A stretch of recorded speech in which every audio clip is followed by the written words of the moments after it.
Hey, what's going on? This is Alert Wolf, bringing my second anime review. You know what? And I just saw, I didn't even realize this, so, on the previous anime review, which, Blast of Tempest, it's funny because I didn't realize this. As I did the review, the second episode became available on Crunchyroll, so I'm gonna bring you another one after this.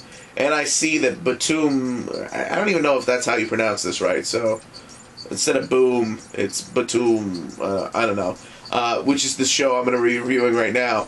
That second episode's going to be up later tonight, and possibly I'll do it, I'll get your review out tomorrow, for the second episode, so these videos are going to be back to back to back, unfortunately.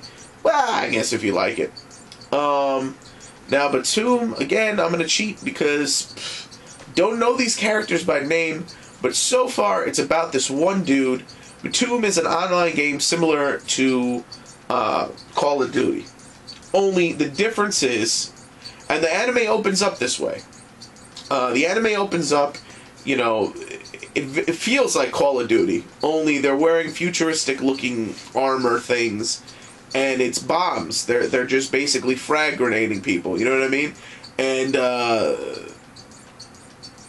And that's what you find out the gist of the game is. There's no guns, there's just different types of bombs and claymores and stuff like that, you know, grenades, that they use against each other to blow each other up. And it's pretty brutal the way it's depicted.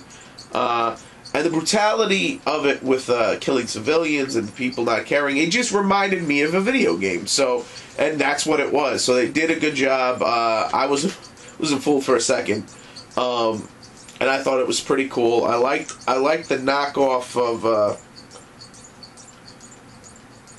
you know,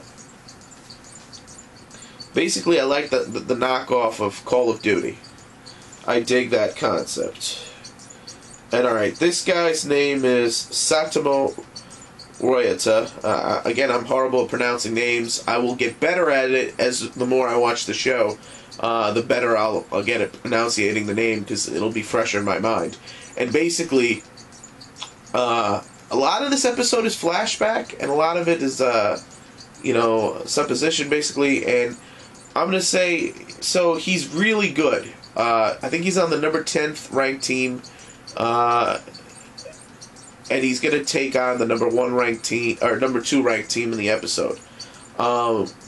And as things are going on, he's 22, he doesn't have a job, he's a jerk to his mother, and somehow, throughout the episode, he ends up in this jungle, and he parachuted in. It's very reminiscent of Predators, the last Predator movie. It's very similar to that, the way it looks, you know, and he goes, he lets himself off, you know, he gets out of the parachute. He has a bag full of, like, food, like a lunch that he had bought, I guess, a bento box and an iced tea and a pouch with square nodules in it, like square little things. And,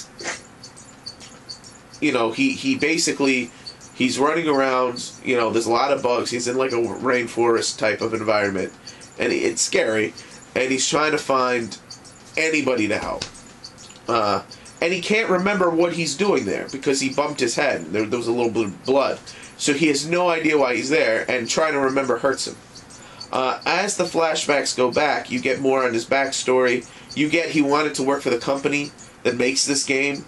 You get his goal was to be number 1 in it. He said that basically as he, you know, he was a somebody in the game. You know, one of the highest ranked individuals on one of the best teams. He even got married in the game to this chick, who I think you'll see later on at the end of this episode. I think that's going to be the same chick, but I could be wrong. Because it's this hot blonde thing. Oh, and the other thing is, when he awoke, he had this crystal on his wrist. And it seems to be attached in part of his wrist. And it doesn't feel wrong. It didn't feel like it was glued there to him. So he has no idea what that's about. And, you know, so he's doing all these things. These guys seem to approach him. He doesn't know. He can't remember what things are about. And then then it flashes back. He finds this dude on the beach. He goes for help, and the guy throws a bomb at him. throws like a grenade at him. And he's like, what the fuck? Well, actually, I'll take that back. Before that, he's looking at the little square. He presses the button. There's a timer, and it's going off in his hand. And he's like, I have a bad feeling about this. And he tosses the thing. And when he does, boom, obviously, because it's a timed grenade, basically. It's a timed bomb. And why a bomb would be square, by the way, like if something you could throw would be square, is beyond me. I mean, I guess it sits better, but, you know, because these things are basically booby traps. But, whatever. I mean, it looked cool in his little pouch.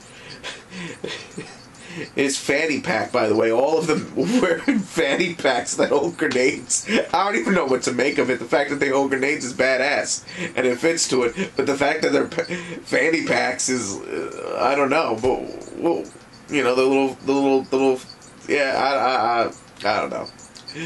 So, so this guy's trying to kill him. And he's like, why are you playing stupid for? He's like, I don't remember nothing, I'm going to kill you. But this guy's reactions are very good, and he doesn't want to kill this guy. He doesn't want to fight back. You know, it's one thing to kill people in a video game. It's a complete other thing to then say, I'm going to kill people in real life. So he had a big problem with it, but eventually he has no choice, because he you know, he has to defend himself. So he's trying to figure out how to use his bombs. He's not particularly getting it. He has very good aim, by the way. And had he figured it out in the beginning of the episode, when the guy first started fighting him, he probably would have killed him in the beginning. But he hadn't figured it out. Like, he just threw one away without hitting the button. Then he hit the button through it and it didn't work, because the other guy's bombs work on impact. But his bombs don't. His bombs are timed. They have a 10-second timer on them. And it took him a while to realize this. You know, he'd been hit with several grenades, and his reflexes are very good. He's been able to dodge them. And because they're on a beach, you're not really worried about shrapnel. I mean, some parts of it were on a rock, and I guess the shrapnel from a grenade going off should have hurt him, but apparently it didn't. Considering they were blowing up in his face, we're just going to ignore that.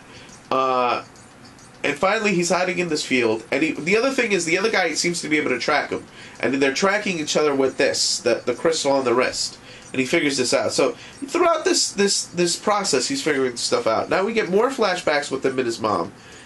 He treats, like, when he went to the store, his mom had a horrified look on her face. You know, she's afraid of her son. And we find out why in this flashback, because, you know, the mom is trying to get him a job. It's been 2 years he's been dicking around and not working. And she tried to get him a job at the grocery store earlier in the episode. He said no. She's like, well, listen, I can get you a job working with our uncle. He owns a restaurant. You'll get to work. And basically, he's like, no, fuck you, Mom. I'm waiting for this job. And she's like, you gotta be realistic. You're never gonna get this job. And that pisses him off. He freaking launches his remote control, and it embeds itself into the wall, which is right next to where she's standing. So I'm gonna interject my little theory. Well, I'm gonna wait until the end. So you know, he's starting to figure out how the bombs work. He knows how his situation is. He's in this field. The guy can't see him exactly. And the guy realizes this guy's either in this crevice or he's in the field. And because he's close enough that it's in proximity, so he can't really tell. So he's like, I got two, baby. I'll get you. You know, right now, with both, I'll just throw him both directions. That's how you solve that problem. And so what happens is, he goes to do this. The guy gets up, jets, and jumps off the cliff into the water, because they're on an island. And the guy looks, and he's like, you can't stay there forever. I'm going to get you when you you come to the air. But what he did was, before he fell, he left one on the cliff, and it timed it and blew that guy. It was right underneath and blew him up. And he actually saw the pieces enter the water, and he ended up puking. He found the guy's fanny pack, and decided, he goes, to survive, I'm going to have to take these guys' grenades. Because they only had like 6 grenades. So I don't know how many of the timed ones he has left, and how many of the ones they don't really show you what he picked, how many of each he still has, but he picked it up. So then he goes to sleep, he wakes up, and he's like, I'm starving, he's by the river, and he sees this chick, and she's this hot-ass blonde chick. And this is the chick I think he was married to in the game. Honestly. I think it's the same chick. Similar character design. Obviously, the chick looks different because she's a video game chick, you know what I mean? But I think this is the same chick. I think because these are the people that are good at the video game that got drafted in. And she's terrified of him at first because, she thinks this guy got the drop on her and she's gonna die or get raped. Because, my God, does she look good. But, that's pretty much where the episode ends with them. You get the scene to the next one. Now, she says something like this is my punishment, I think, in the trailer. Basically, here's my thing. This is very much like a survival game. This is very much like a Hunger Game type of deal. I think they were drafted because they did bad deeds, like they were violent people, and this is like a survival game for their lives, almost like a prison game. That's the way I feel. I feel this guy can't remember. I think this guy killed his mother. Honestly, I think he may have killed his mom. I mean, I know they make. I'm not saying that he did or didn't. I'm saying I think he did because he has the rage in him to do that, and I know she was still alive when he seemingly went to the store, and that's where those guys approached him. But we're not sure exactly what went down and what was the exact order, because he's still trying to remember. So if these guys really did something bad in their lives to get them into this position, where this is their only way out, it's almost like a Dead Man Wonderland, in my opinion. Only less guards and no blood powers. So I'm wondering. But either way, even if it turns out not to be the case, and he did volunteer for this for some money, I'm digging it. I'm digging this anime. I like I really like it. I'm gonna say this episode was a 4 out of 5. It was a great episode. Because there was story there. You got to see this guy's character. He's not the innocent guy. And I like that. I like that he's not that innocent guy. Like, yeah, he may not be a killer. Maybe, I still say he might have killed his mom. I don't know. In a rage. He has killer instincts about him. And he has rage issues and anger issues. And his mom is afraid of him. So he's kind of a douchebag. But at the same time, the thought of murdering someone made him puke. So maybe I'm wrong. Maybe he just beat his mom. He did something bad, and he was offered something, I feel like, to get there. But that, again, that's my assertion. And the fact that he's not this clean-cut hero, I really like that. So, again, that was my review. 4 out of 5 is definitely a series I'm looking forward to. As I said, they're gonna, the next episode is gonna be out later tonight. So I'm probably gonna do a review for tomorrow for the next episode. And, as for Blast of Tempest, I'm gonna go watch the next episode now, sit down and do the review, and I should be good. So again, 4 out of 5. This is Lord Wolfer telling you, what am I telling you? I just forgot. I forgot my own little catchphrase. Hold on. Click it up if you like it. Comment if you must. Subscribe if you can. And this is Alert Wolf signing out.